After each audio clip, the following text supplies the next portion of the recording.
What exactly is uncivilized art and what does it represent? Well, Uncivilized Arts, I guess I kind of look at that now as a company of one. I mean, when I started it, I was kind of thinking of the idea of like starting a company like a traditional company, but Yeah. then along the lines, I started thinking that it's not important to have lots and lots of people, whereas it's important to have the right people that people can work with, people can get along with, people who share your vision.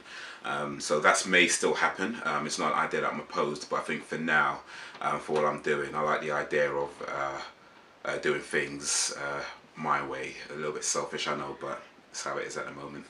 So how would you describe your vision for uncivilized art? It's really just to be creative, Yeah. to put out poems, to put out films, to put out photographs. Always trying to think of what I can do next in terms of progressing that creativity Yeah. uh, and seeing how far I can take that.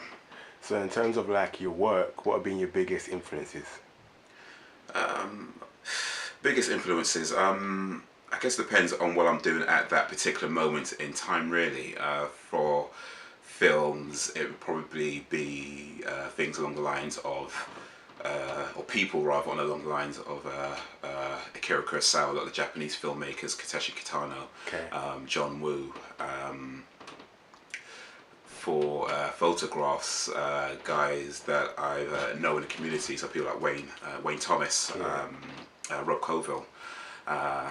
For poetry, I was kind of inspired a lot by the American poets, so Black Ice, Suhail Humad, Yeah. Saul Williams. So you're a big fan of poetry? Yeah, that's how Yeah. I got into poetry through Okay. that, or inadvertently through that, I should say rather. All right. So in terms of your in terms of filmmaking, what have been your biggest inspirations? That's for films. Yeah. I mean, I'm a big action film fan. In fact, it was Hard Boiled by John Woo that I saw. I think I saw it back in 93, 94, around about then. Okay. And I remember watching it in school where somebody brought it in and being maybe, 13, 14 years old at the time. All the boys sort of watching around, everyone was like, yeah, cool, because it's quite a violent, Yeah. action-packed film, so that's going to appeal to a lot of younger people. But I remember watching it just thinking, this is absolutely incredible from the way it's choreographed, the way the camera follows the action. And at the time, I hadn't seen anything quite like that. So I started looking more into the Oriental films at the time, Yeah. the Hong Kong cinema. Okay. I was looking at John Woo films, Ringo Lam. From there, looking at Japanese films, like Akira Kurosawa, Takeshi Kitano. Yeah. And it's watching those films that really kind of inspired me, where I was like, this is something that I want to be a part of, something that I want to do. So do you have a favorite film? I do. Yeah. My favourite film is Willy Wonka and the Chocolate Factory, 1974. Okay. Not Charlie and the Chocolate Factory, that was the remake, just to be Yeah. clear, because some people get confused. But yeah, and it's maybe a bit of a cheesy choice, but I love it. I think it's just fantastic from the songs to the characters. Just the way Willy Wonka is so maniacal and evil, but he's so calm about it. It's brilliant. Yeah. So getting back to filming, how would you describe the experience for you when you partake in the art of filming? It's a lot of things, really. I think the biggest thing is that it's a learning experience. From one film to another, you're constantly learning how to not just technical things like learning about lighting, learning about different angles, how the camera reacts to certain situations, but also in dealing with people as well. The way you deal with one person is not necessarily the same way you deal with another person, Very true. which I'd imagine is why a lot of filmmakers tend to work with the same people. Yeah. Myself, however, it's rare that I work with the same people.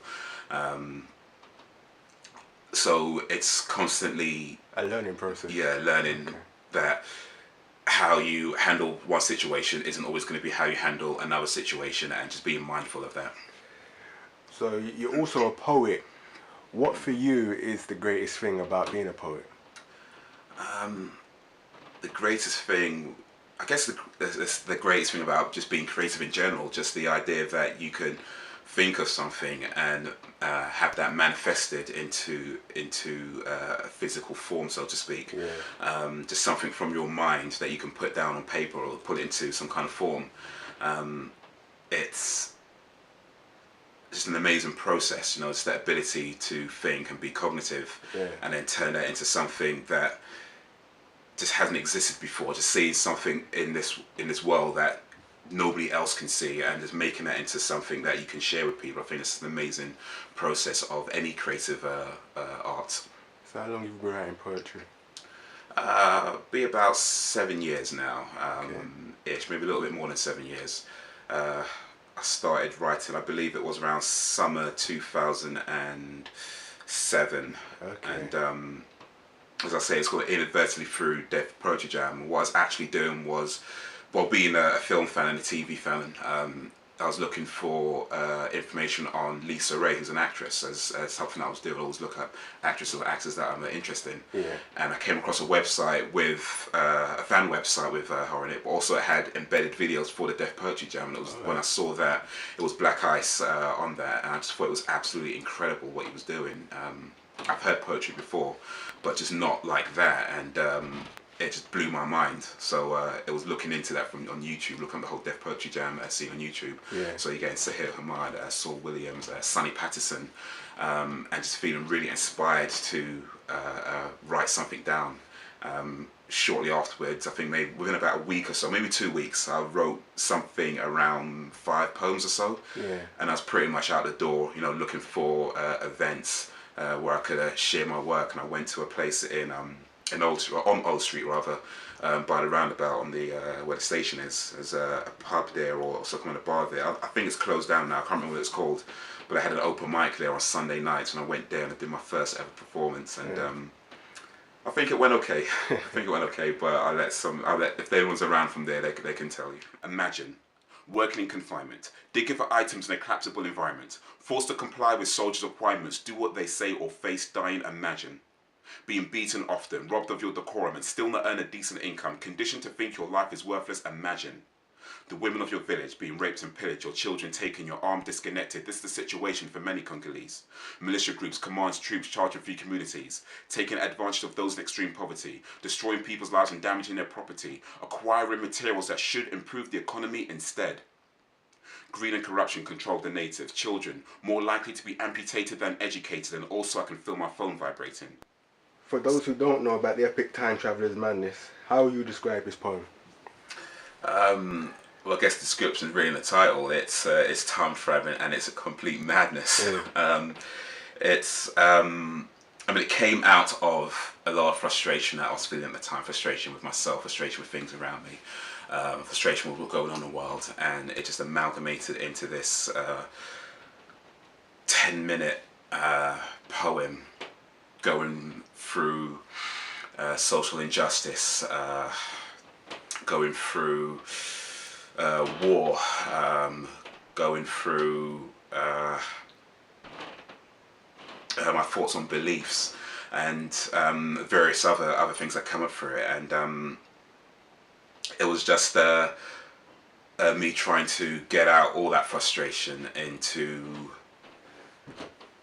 I mean, I don't know if... It wasn't so much that I sat down and thought I'm going to write a 10-minute piece, at least not right away. When I started writing it, it just seemed to be going on and on and on. And then it seemed very quickly that this is going to be the longest poem I've ever written, because it was already something like, 1,000 plus words, 1,500 words, and I felt like I still got a lot more to say on this. And then, just ended up being this epic poem that just goes through just about everything in the entire world, through different times, through different planets, through different dimensions, and just put it all into one place. So, and in regard to the future, what are you creatively seeking to achieve, and what's the vision for the direction for Uncivilised art? Well, for me, it's just about being creative and just continuing to do that. Like I was saying earlier, that whole idea about having a company and change, moving away from that, because I feel it's best to be just one person for now. But I think it's important to set out goals, and it's important to have an idea of what you want to do. But I also think it's important to kind of keep your view open, when you become too focused on one specific destination, you're not necessarily allowing other opportunities to come to you. So what I want to do is just be creative, continue being creative, and then see which opportunities present themselves to me. So you're looking forward to the future and what awaits you. Indeed, yes. Okay, thank you very much.